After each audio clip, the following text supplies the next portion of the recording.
I grew up in a very small country town in Victoria.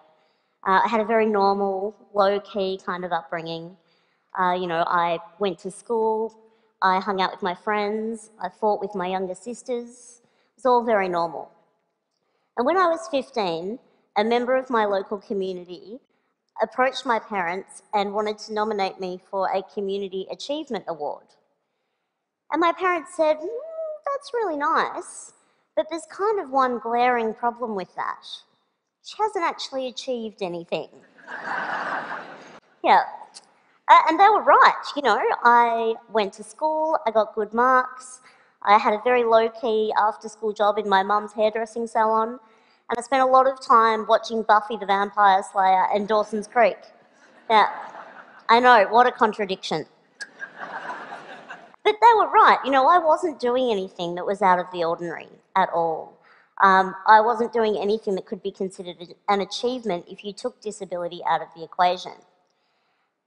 Years later, I was on my second teaching round in a Melbourne high school, and I was about 20 minutes into a Year 11 legal studies class when this boy put up his hand and said, "Hey miss, when are you going to start doing your speech?"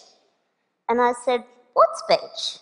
I'd been talking to them about defamation law for a good 20 minutes.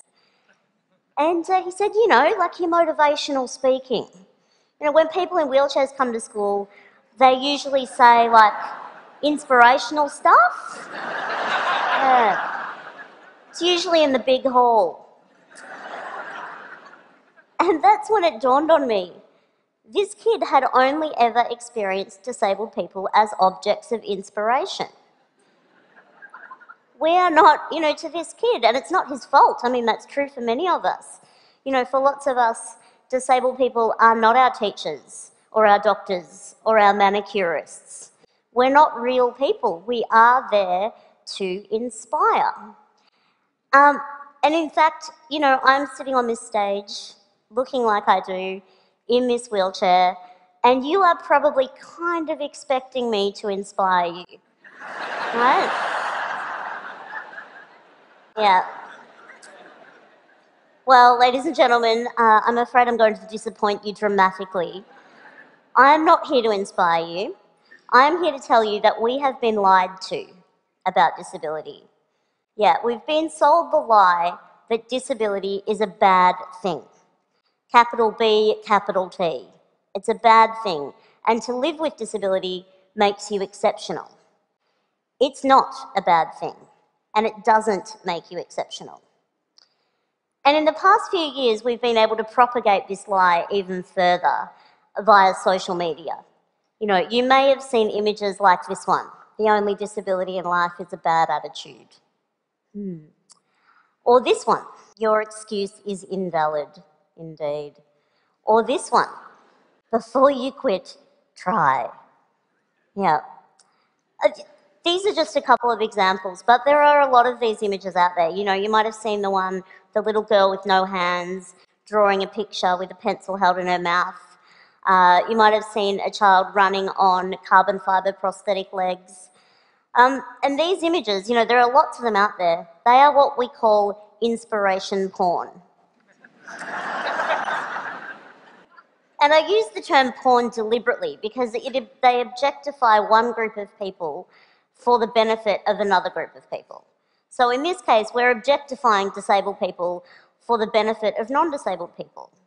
The purpose of these images is to inspire you, to motivate you, so that we can look at them and think, well, however bad my life is, it could be worse. I could be that person. But what if you are that person?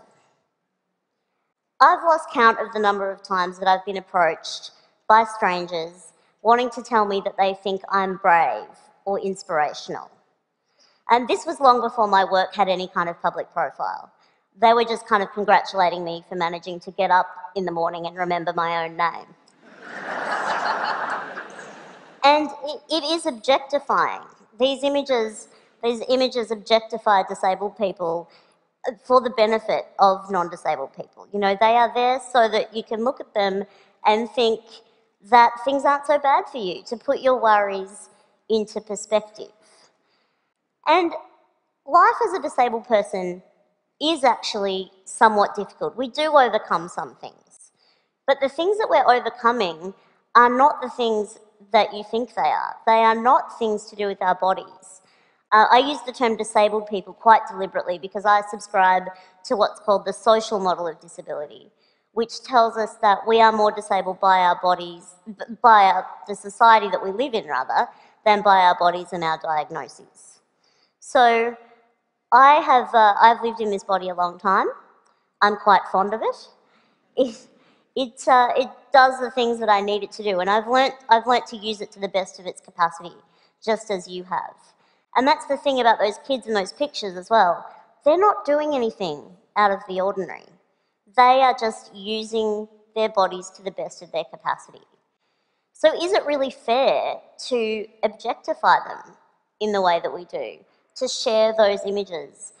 People, when they say, you know, you're an inspiration, they mean it as a compliment. They mean it as a compliment. And I know why it happens. It's because of the lie. It's because we've been sold this lie that disability makes you exceptional. And it honestly doesn't. And I know what you're thinking. You know, I'm up here bagging out inspiration, and you're thinking, geez, Stella, aren't you inspired sometimes by some things?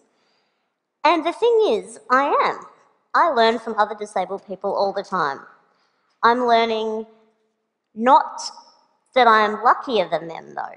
I am learning that it's a genius idea to use a pair of barbecue tongs to pick up things that you drop.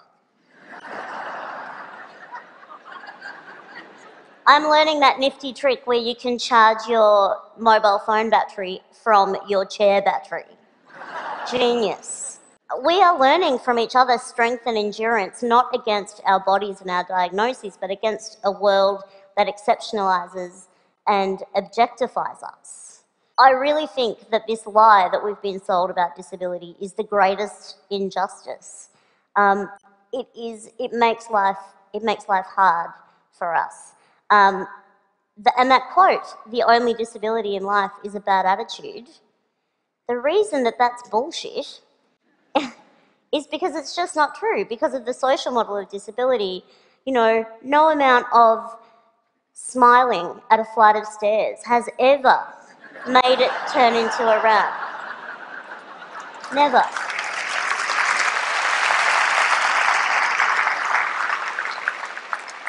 You know, smiling at a television screen isn't going to make closed captions appear for people who are deaf. You know, no amount of standing in the middle of a bookshop and radiating a positive attitude is going to turn all those books into Braille. It's just not going to happen. It's just not going to happen. I really want to live in a world where disability is not the exception but the norm. I want to live in a world where a 15-year-old girl sitting in her bedroom watching Buffy the Vampire Slayer isn't referred to as achieving anything because she's doing it sitting down. I want to live in a world where we don't have such low expectations of disabled people that we are congratulated for getting out of bed and remembering our own names in the morning. I want to live in a world where we value genuine achievement for disabled people. And I want to live in a world where a kid in year 11 in a Melbourne high school is not one bit surprised that his new teacher is a wheelchair user. Disability doesn't make you exceptional, but questioning what you think you know about it does. Thank you.